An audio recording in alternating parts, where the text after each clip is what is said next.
Ajo ka humur shumë. Ai mund të përfitojë ato 4 rajone, por e para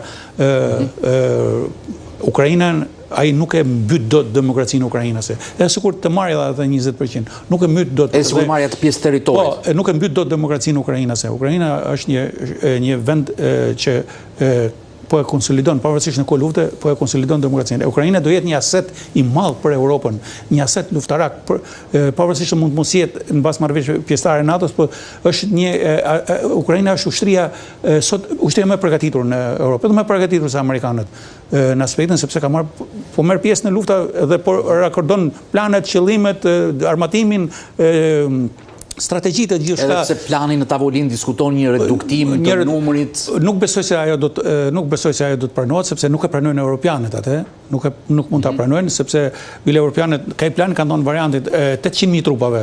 Pra në gjendje paqe. Pra nëse Rusia tenton të sulmojë, Rusia nuk e ka qëndruar asnjëherë besnik marrëveshjeve që kanë shkuar sidomos marrëveshjeve me Ukrainën.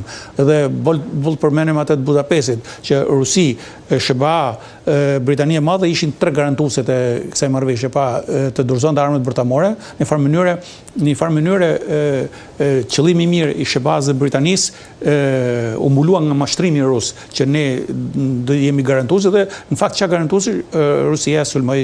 Për të mbyllur argumentin e Ukrainës, shikon këtë diplomacinë e ECE-jakeve tashmë profesor, pra siç do shkojë Witkoff në Mos, do kemi vajtje ardhje, takime, bisedime mbi një plan që mund të përfundojë.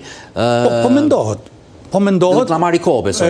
Do marrë kohë sepse janë që merren argumentet njerëz palë, unë quajta shumë të rëndësishme për fshirjen e Ukrainës. Sepse në fillim s'janë duke e pyet fare Ukrainës, domethënë të diskutosh për Ukrainën pa Ukrainën. Tashmë janë po diskutohet. Ukraina është tavolinë. Ukraina është tavolinë. Ukraina pavarësisht se ndjehet pak e goditur, jo skandali korrupsionit, jo problematika tjera, përsëri edhe ish presidenti i Ukrainës lexova një intervistë Poroshenko se thotë ne nuk jemi në shitje. Pra atje si opozita, si pozita nuk Poroshenko mos gaboj është ish presidenti pro-rus.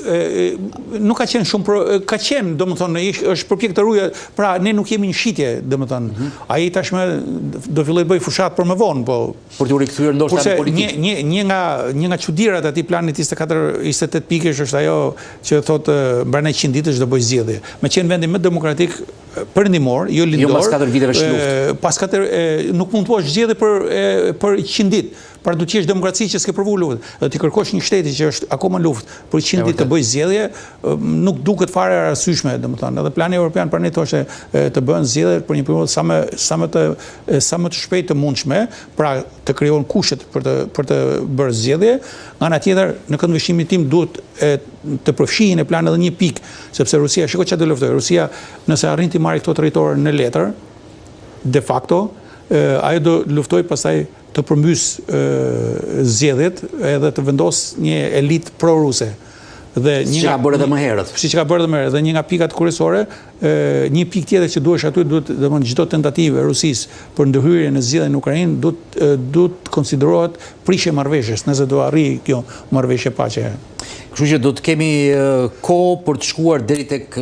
Po, do të durim kjo, po do të më hec me optimizëm të kontrolluar. E vërtet. Në këto minuta të fundit bisedës, profesor, padyshim do prekim edhe Venezuelën, që sigur tensionet janë shtuar mbas vendimit për mbylljen e hapësirës ajrore mbas deklaratës që bëri presidenti Trump, apo presim një ndërhyrje vërtet amerikane në Venezuelë?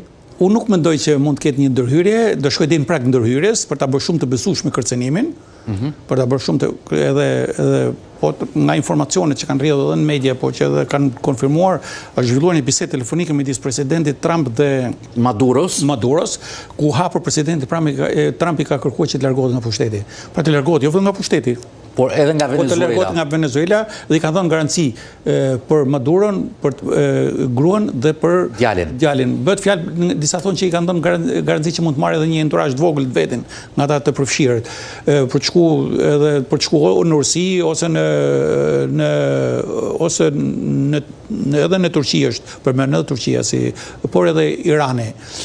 Dhe a ditë që është bërë kjo bisedë telefonike, po a ditë presidenti ka nxjerrë një dekret, një urdhër ekzekutiv që kjo organizata e trafikut drogës, kjo si që ka cilësuar ai klani i Diellit për këtë, është quajtur, është klasifikuar si organizatë terroriste. Çfarë do të thotë kjo?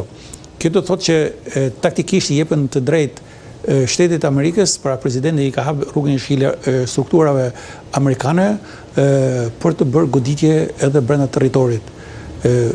territorit Venezuelas. Goditje toksore, goditje ajrore për t'i bërë. Me një javë pas kësaj, nxorri vetë presidenti Trump njoftoi që kjo është qejt janë të mbyllur, domethënë hapësira ajrore e Venezuelës është mbyllur. Pra, për t'i dhënë Maduros mundësi që ti nuk do largohesh do tas me avion, pastaj kur vi koha që të shkoj deri të acarohet akoma më tepër, të mos kesh asnjë lloj mundësie për t'u larguar. Unë mendoj që me këto sa reziston Maduro me këtë presion të shtuar amerikan? Shiko, Maduro nuk besoj se do të rezistojë shumë, sepse deri tash ai ka rezistuar sepse nuk ka shkruar akoma një qarje e madhe midis ushtrisë dhe Maduros. Pse nuk është? Sepse ushtria është përfshirë në trafikun e drogës. Element ushtrisë janë përfshirë në trafikun e drogës dhe ata dinë që nëse do shkëputen nga Maduro, ata i kanë ditën numëruar edhe për vete.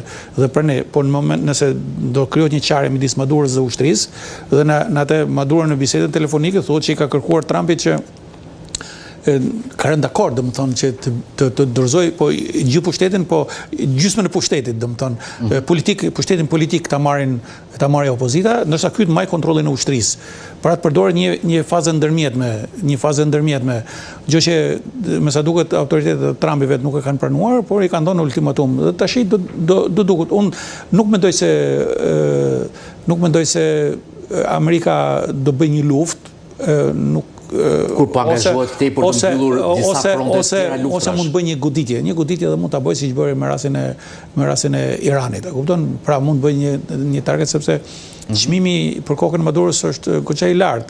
Edhe nga bashkëpunëtorët e tij mund të jenë të interesuar për të dhënë koordinata të sakta se ku ndodhet kreu një organizate terroriste, se Maduro tashmë nga presidenti i bie kreu një organizate terroriste. Edhe kreu ka qenë Bin Ladeni, ka qenë Ayman Zawahiri, të këtyre organizatave të mëdha, domethënë që janë goditur, ka qenë ky general Qasem Soleimani, që janë klasifikuar të tillë që kanë vepruar kundër Amerikës. Kjo do t'i duhet Trumpit edhe për ta rregulluar pak situatën brenda vendit, për t'i treguar që unë po luftoj edhe trafikun e drogës, por nga ana tjetër unë gjykoj që kjo është një lëvizje për të vendosur një rend në oborrin e prapëm të Shtetit Bashkuar të Amerikës. Domthonë Amerika përpara se të fillojë të intensifikojë akoma më tepër prezencën në zonën e Indo-Paqësorit, duhet i herë të ketë një Amerikë Latine të qetë, që mos i hapin probleme në prapëvi. Edhe tash është momenti, rusët janë shumë të dobët edhe ekonomikisht, edhe rusët nuk patën kapacitete dhe nuk patën as vullnetin politik për rastin e Sirisë një dhe për rastin e Iranit dy. Kështu që ata mund të bëjnë deklarata, mund të çojnë ai ngarkesë me armë, por nuk ka kapacitete për ta. Deri aty. Nuk ka kapacitete. Kështu që për presidenti Maduro ka filluar numërimi mbrapsht. Se sa ditë, javë, apo edhe muaj do të ketë, do ta shohim. Profesor, falenderoj shumë për analizën dhe prezencën në studio. Ishte kënaqësi si gjithmonë. Faleminderit.